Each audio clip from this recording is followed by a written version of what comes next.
Hi everyone, my name is Sina Sojoodi and I'm a co-founder and CTO at 8090. Today, I want to talk to you about how you can tame maintenance and evolution of your software using AI native technologies. One common understanding in the industry is that you actually spend more time maintaining your software than you do building it the first time. Let's talk about the problem first. 50 to 80% of the time that it takes of the engineering effort into software goes into maintenance. That amounts to about 17.3 hours per week on maintenance versus 13.5 weeks on actually building new features. When you look at it from a monetary perspective, about $500,000 to $2 million of a software budget goes into poor documentation and addressing a technical debt. And 87% of that budget is the accumulation of the technical debt that a software organization has to work through. So the problem is pretty massive. It's also the dread of engineering teams, which means people are not the most motivated about addressing the problem because things that are done in the past and it's an upkeep is not necessarily the most exciting type of work that software engineers do. So let's look at where this time actually goes. There are 4 categories of jobs that software engineers typically do in this maintenance mode of a software development. Some of it is about corrective actions, which is fix the bugs that show up. This is probably the biggest bucket of items. Some of it is adaptive. The software is actually performing correctly. However, a downstream system has changed or an API has changed. And so in order to maintain the software and maintain it to act the way that it needs to do, software engineers typically have to go and make the edits that bring up the software to the latest expectations from the dependencies. Some of it is perfective, improving performance of software. In hyperscalers, that's a very common thing. How do you scale the software to become serving of more and more users or more use cases? And finally, preventative actions. How do you ensure that you're compliant and the software meets the standards of today and also standards of tomorrow? This is particularly true for software that is highly valuable to the organization. And again, as much as the work itself may become rudimentary, but it's high risk and the software just cannot fail. So a lot of work goes into this prevention.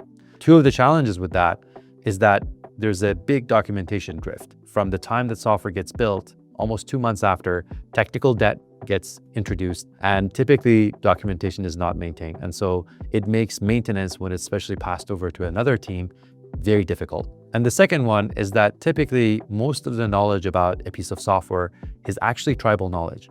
It's the tacit knowledge of an individual or groups of individuals that know how to operate the software. That knowledge, walks away as soon as the teams change and maintenance team needs to take that on.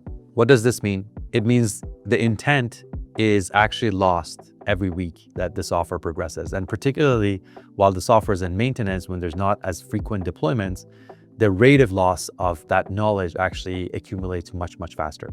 Ultimately, what you end up with is that there's no living connection between what the business intent was or architectural conventions that were adopted to the running software that is being maintained now. And so as time goes by, software becomes harder and harder to maintain. We think we have a solution to this problem. We have a platform called Software Factory that captures the knowledge, this tacit and tribal knowledge of your organization, and enables your teams to build high quality, governed and controlled software. You remain in charge of the intent and it coordinates your team members and AI agents to write the code and build it.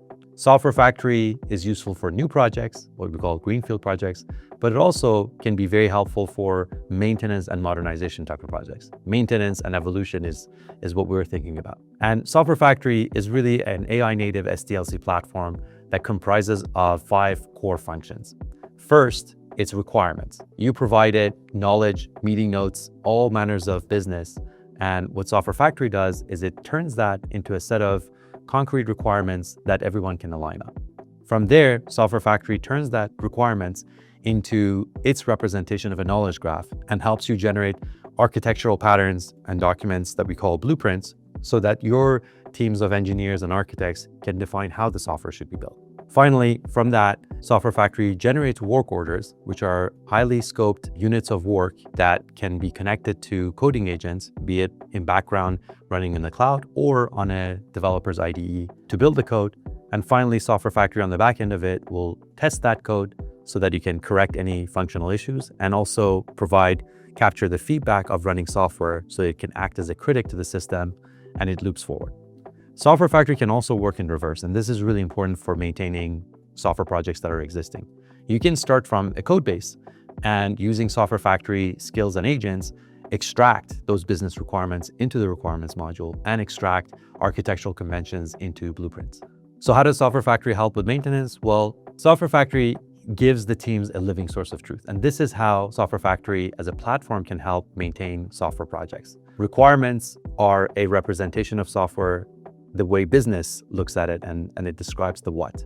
Blueprints, on the other hand, are the architectural conventions that the teams of architects represent the software at. And finally, using the knowledge graph that connects these blueprints, these requirements, and the work orders and the code links, they can all come together and have a unified view of what software is so that you can act on it, you can project that forward into a new version of the software or have an understanding of the software that's existing and running in production systems.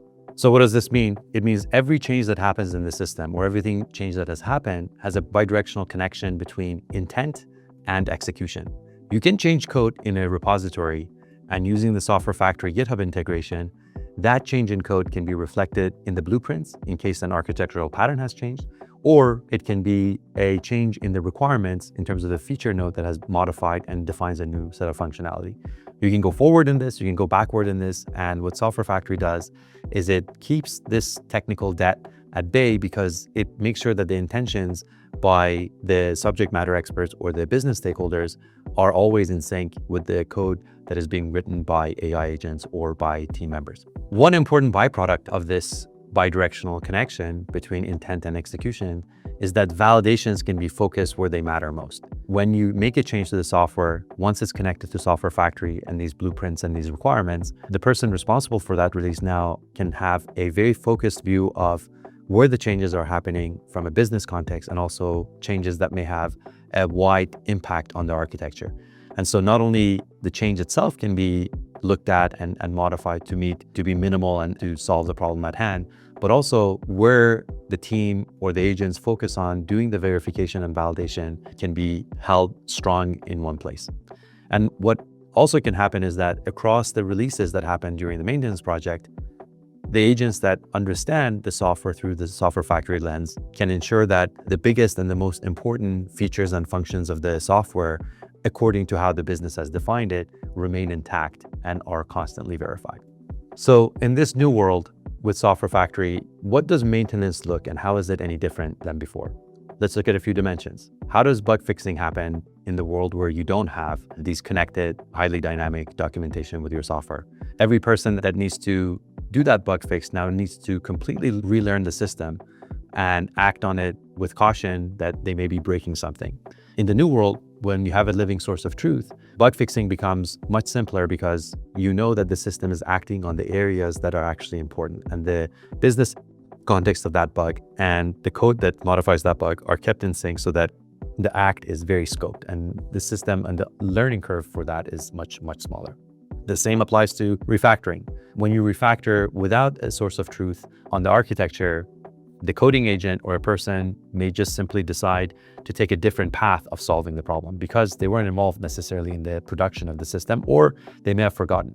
Whereas with a living source of truth, of blueprints in this case, the conventions are held because the agents that are acting on the bug have the context of the blueprints that specify what that architectural convention should be. Documentation, in the old world, goes very stale and almost becomes obsolete. Very few projects after a long time have internal documentation that helps on-ramp a team.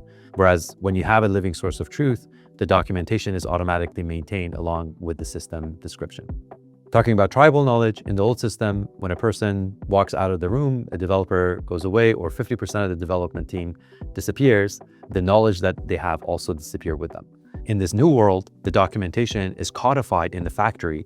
And so even if you have a number of people leave or change teams, the code and the knowledge about the system are all captured together, are in sync. Onboarding is another problem, which is when a new engineering team takes control of the software or starts contributing to it.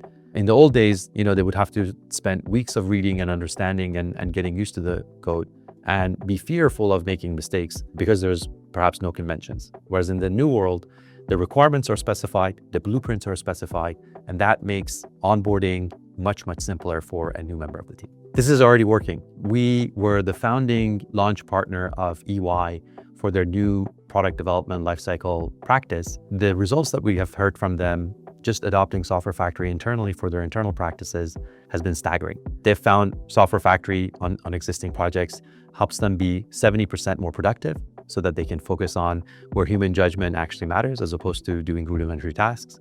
They've increased their automated test rate by 95%, almost double their tests. And what they find is that tasks that used to take them months and begrudgingly were done by engineers are now taking days and are done in almost a gamified way where the engineers actually enjoy working on building new and maintaining existing software. So the takeaway here is that while the burden of maintenance is structural, the fix is also structural. AI has helped transform software development as a whole, but it's also transforming how existing software are being maintained and managed. We hear from many organizations that they're struggling with modernizing or maintaining existing software, which really runs their business.